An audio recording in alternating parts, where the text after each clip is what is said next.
Hello again, AP Chem students. So this is lesson 5 for electrochemistry in chapter 18. In this relatively short section, what I'm going to describe is just look at a couple of different diagrams of batteries and explain them, describe electrolysis. We'll talk a little bit of hiccups in electrolysis, so to speak, and then describe some electroplating and do some calculations for how long the process would take, or perhaps what mass would be added to the cathode in an electroplating experiment. And then the last thing we'll talk about is electrolysis of some different compounds and preferential oxidation and reduction. So let's go ahead and get started. So first thing we'll talk about are batteries. You know, another name for a battery is a voltaic cell or a galvanic cell. Those things are batteries. We will make some batteries we'll set up battery cells, I should say, in our lab that we do. But a standard battery, the ones that you typically see or purchase at the store, are actually alkaline batteries. And so they're alkaline because they have a basic system in them. And there's two different types of dry cell batteries like that. There are acidic cell batteries, which really aren't produced anymore.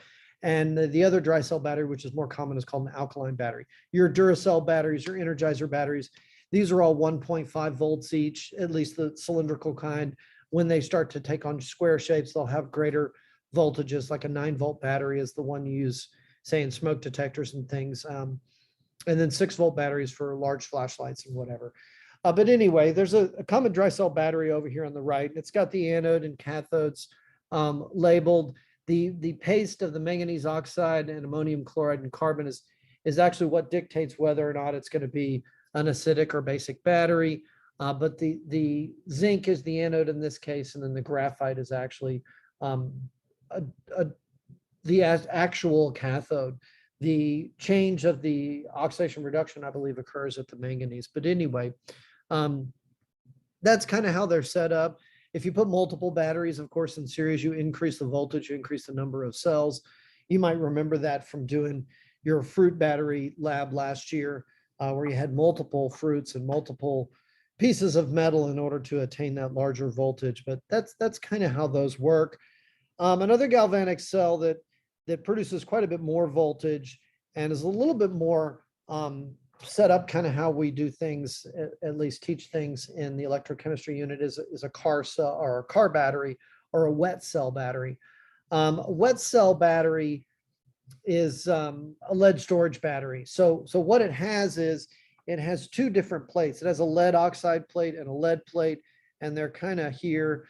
The purple one here is the lead plate, and then the lead oxide plate is the sort of green grid there. And these are set up in different ways. But they're set up so that they have a really high increased amount of surface area for that electron transmission. So you'll see these waffle grid patterns, or you'll see corrugated lead, so it looks like cardboard sort of in the lead, and it'll be immersed in a solution of sulfuric acid. I think it's like 6 molar sulfuric acid. So it's a little dangerous, but it's not the end of the world. If a little bit gets on you, just wash it off, you'll be all right.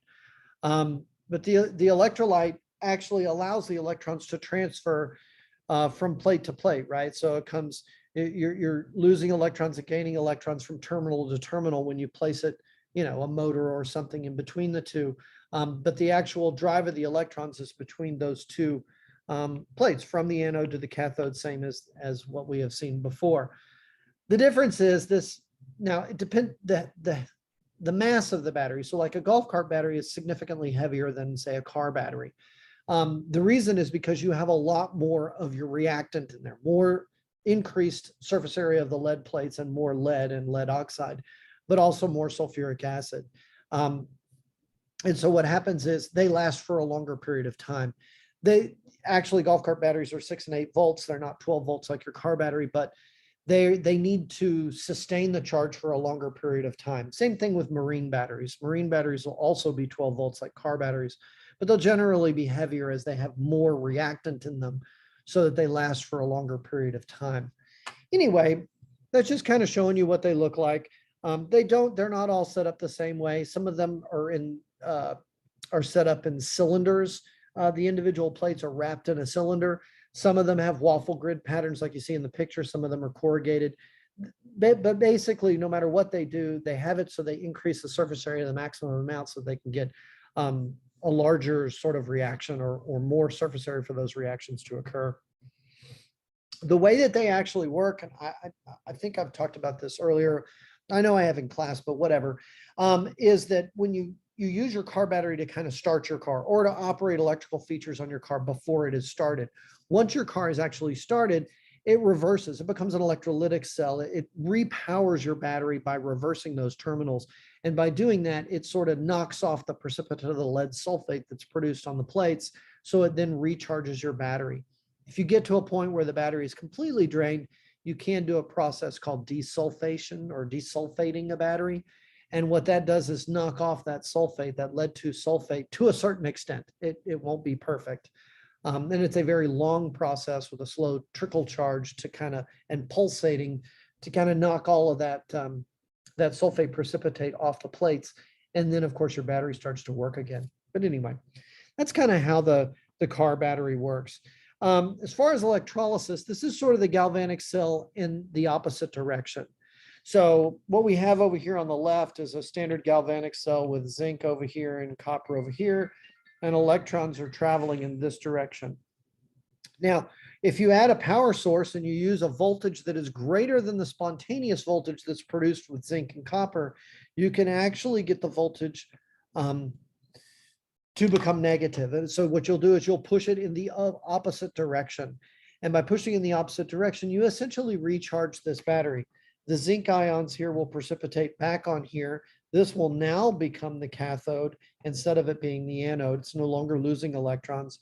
Instead, the copper's losing electrons. It becomes the anode, and the copper ions that precipitated on there are going to actually come off into solution. So this is a way to kind of get back what you started with. It is non-spontaneous, which means you actually have to input energy, and you have to input more than the amount of energy that would be produced by the spontaneous reaction between those two metals. And so we're going to look at a little of these or a few of these and see what happens as a result. And electrolytic cells can be used for a few different things that we're going to discuss. So one of these is electrolysis of water. So, and we did this last year in advanced chemistry. You took a small cup, you had 2 barrel pipette tops, and you filled it with sodium sulfate solution, put it on top of a 9-volt battery, and you split the water in 2. The water actually will be split into both oxygen gas and hydrogen gas. And you'll get twice as much of the hydrogen gas as you get of the oxygen gas because it's a 2-to-1 ratio of the elements of hydrogen and oxygen in the water. So you end up with twice the amount of hydrogen gas as you do oxygen gas. What happens is those electrons are forced from the anode back to the cathode. And when that happens, it runs the electricity through the water and splits it into those two things. Now, as far as silver plating is concerned, if you look at the diagram here, what's happening with the silver plating is normally, let's say this was an iron spoon, which wouldn't actually bond to the silver because of its bonding nature, but let's just pretend that this is an iron spoon. And if I hook them up with an electrolyte in between, the electrons would naturally flow from the iron to the silver because iron has a lower reduction potential than does silver, or if you like, a higher oxidation potential. So it is more likely to be an anode than a cathode. That was what it would do naturally, spontaneously. However, if I reversed that voltage and I made it greater than that iron silver cell voltage, I could get the electrons to flow the other way, thereby making the spoon, you know, kind of negative on the surface with all those electrons. And silver will actually donate the electrons. When it does, the silver pops off into solution, and the silver ions that are there will bond to the outside of the spoon.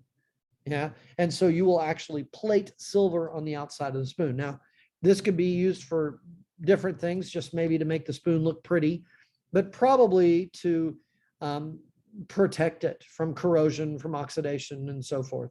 So it makes the spoon more usable to be covered with a jewelry metal. And also you don't have to make the spoon entirely out of silver. The iron would actually be More rigid anyway. So a silver spoon would actually bend pretty easily. So you wouldn't want things to be completely made of silver. But anyway, that's kind of how the silver plating works, or plating in general works. Now, there is some math that goes along with this. And to do that, it takes into account Faraday's law and Faraday's constant. But the stoichiometry of these reactions is kind of dictated by that 96,485 coulombs per mole of electrons. The way to actually increase that is to increase the amount of electricity that passes through the cell. So you have a substance being oxidized or reduced. You can get the substance with the greater reducing potential, the one that is more stable, to bond to the one that is more reactive by doing this, just like we did with the spoon. The math along with this allows you to either figure out how long it takes to coat the spoon or the substance, the metal, or it'll allow you to calculate what mass is actually precipitated over a certain period of time. And these calculations are pretty easy. There is a link to a video. I can't show it to you on here, but there is a link to the video that we'll put in there as well for you to take a look at if you'd like. But the stoichiometry kind of goes like this. So if you know the amount of times, and then listen to me. If you know the amount of time at which you're going to do the electroplating, or the amount of time you're going to perform the electroplating experiment, and you know the current. So if you know the current, which is the amps or the amperes, if you know that, then you also know the charge that you're actually sending. If you know the charge, you know Faraday's constant, you can use that to calculate per mole of electrons how many coulombs are given off. If you know that number of mole of electrons, then from your balanced equation, you can calculate the number of moles of the substance that are there. So be it whatever substance you're plating. In the previous case, it would be silver. And then if you know the molar mass of that substance, you can figure out the grams. The reverse can be true to figure out if you know the grams of the reactant. So I'm looking at the second line here. You could then go and solve for the time using the same procedure. And I'll go through and do a couple of these with you. So a coulomb is actually an amp second. So an amp really is a coulomb per second. And we'll use that conversion, the factor of coulomb per second, to take our current and use it to change to coulomb so that we can then use Faraday's law. So yeah, there it is. Look at that. Look, amp down there is a coulomb second. Yeah. But a joule is basically a volt coulomb. We're not really going to use joules in this case to solve for these, but that's just kind of showing you what it is as the charge moves through a potential difference. Okay, so in this case, this is the kind of math that you would see, and let's go through and do it real quickly. Okay, so how many grams of chromium? So what we're going to be looking for here is the mass. And if I read through this, they gave me my current, so that'll be my coulombs per second.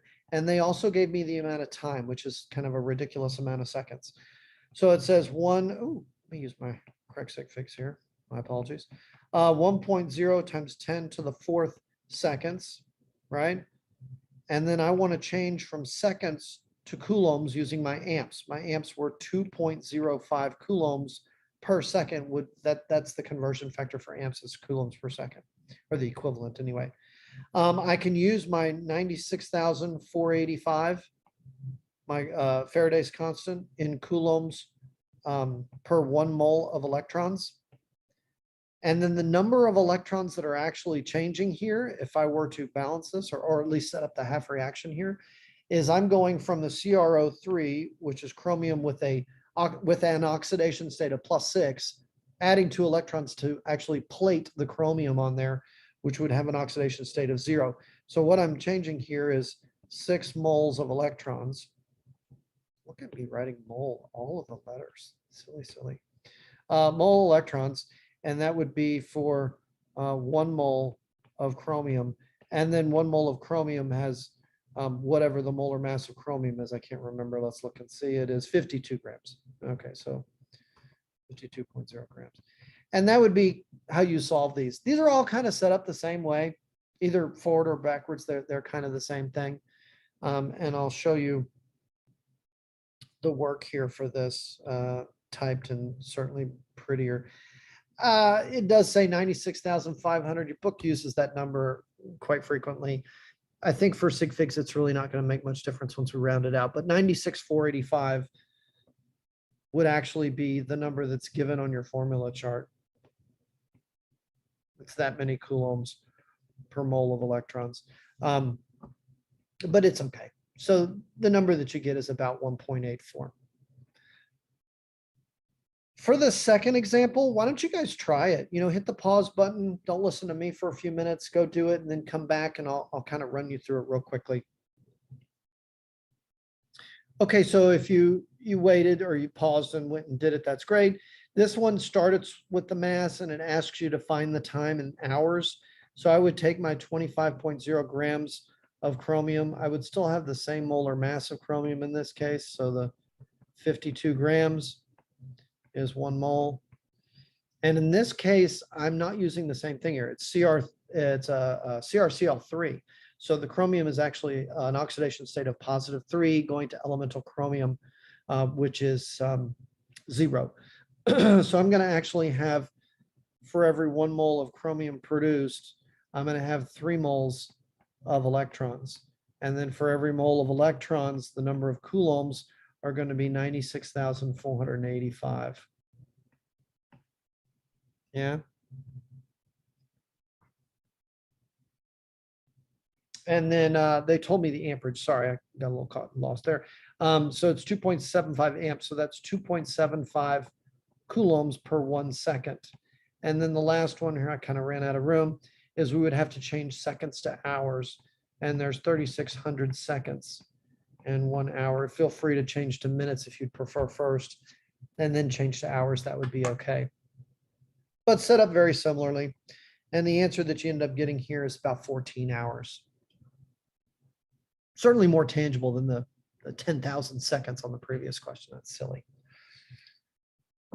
So yeah, those are the math behind the plating questions for you. So let's say you're actually doing electrolysis in a solution and you add an electrolyte in there, but let's say it's an aqueous solution. You just wanted to split the water.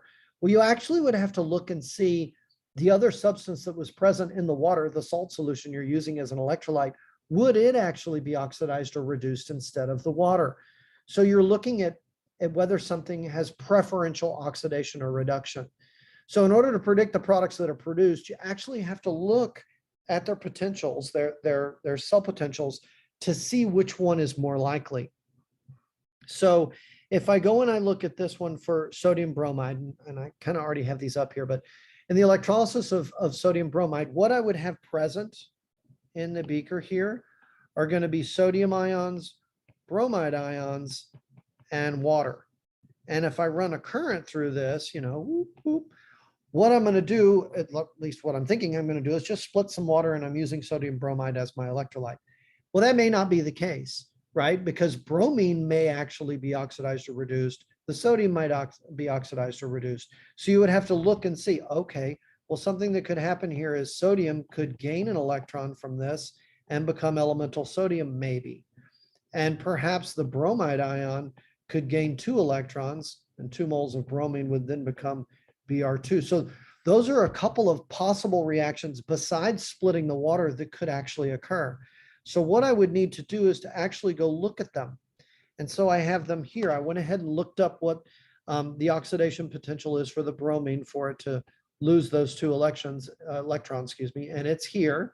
And then for the water, to actually produce oxygen would actually release electrons as the oxygen went from -2 to 0. And it is there.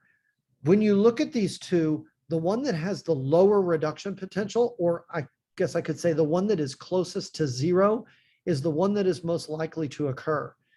You know, things tend to follow the path of least resistance. And in this case, that is absolutely the case. So what happens is this first reaction is preferred over the water. So the water is not going to be split to give you oxygen, actually. That water will just stay in solution, or it'll stay as hydroxide ions, which I'll show you in a second. The second reaction is looking at your cathodic reactions, your reduced reactions. And so sodium could be reduced. That is a possibility. That's down here on the bottom. Or the water could produce hydrogen gas and give off some hydroxide ions, and, you know, as the other as the other product of that reduction reaction. If you look at those two, the water splitting here and actually producing hydrogen is preferred. And so in actuality, those are the two reactions that are going to occur. That is a mess. I apologize. But the two things that are going to occur are these. They are closer to zero. They are the path, I like to say, of least resistance. And so you're going to have those voltages that are closest to zero being the ones that occur. And so there we go. If we come down here and we look, there's the overall reaction with 2 bromide ions and water, 2 moles of bromide ions and water, producing hydrogen gas, some hydroxide ions, and bromine as a gas. So just because you add an electrolyte to it doesn't necessarily mean that those substances aren't actually going to be products of your reaction instead. If you did that with copper 2 sulfate dissolved in solution, something similar happens. If I look at this, the two that are actually preferred would be this cell potential here where water actually produces oxygen gas. And the other one is here, remember, closest to zero, not like most or least negative or something, but closest to zero would actually be the elemental copper produced through the reduction of Cu2+. If you go down to the bottom, there's the overall reaction there. So the water is going to actually produce an acidic solution with oxygen atoms, or oxygen molecules, excuse me, and then elemental copper will be produced from the reduction of the copper ions. So interesting to think about that. So you would really need to pay attention to what was present in the solution when you did electrolysis to make sure that you don't choose something, if you want to split the water, that's going to interfere. You need something that has a reduction potential that is outside those values in order to get hydrogen and oxygen both to show up as products in the electrolysis of the water. Now, those are the rules, right? Closest to zero, or the one that is going to require the least amount of voltage is actually going to occur. However, this doesn't always work. There is something called overpotential, where actually something that would require more voltage actually takes place.